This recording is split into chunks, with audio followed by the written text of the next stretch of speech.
190 priests have now signed a lengthy petition to Patriarch Kirrill. He's the man with the large cufflinks and the extremely snazzy Rolex, a man of God. They've signed this petition, and they're the remnant of the Moscow Patriarchate that is still left in Ukraine, and they're being led by Archpriest Andrei Pinchuk. And their concern is that Patriarch Kirrill has blessed the actions of the Russian troops, something that they call a moral crime, because those actions involve war crimes. What is needed possibly, if this church is to survive, remember there's 71 or 72% of modern day Russia self-identifies as orthodox. So what is needed is a new Barman declaration, a new independence of church and state, the sort of thing that occurred in Nazi Germany. But that may not be enough.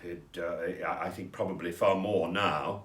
Whoever replaces Kirrill, and that can only be a matter of time, is going to have to condemn the actions of the state.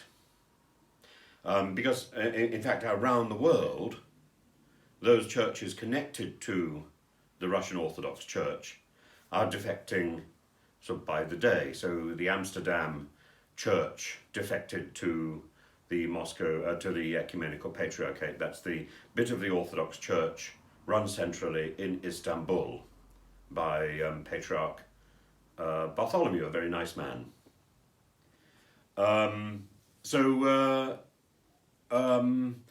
If you go back to Kirill's words in that in that huge and despicable sermon at the beginning of the Ukraine campaign, he said that it was God's truth that Russia and Ukraine should be reunited as one spiritual people to struggle against the perfidious West.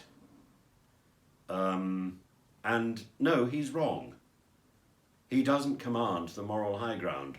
Bartholomew, the patriarch in Istanbul, commands the moral high ground. Bartholomew said this war, in fact he said this invasion is atrocious. And he's absolutely right.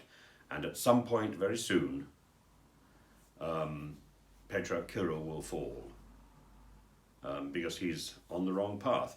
At this moment, as the Orthodox Church is preparing for Easter, I think he should seriously reflect on where he is leading his people.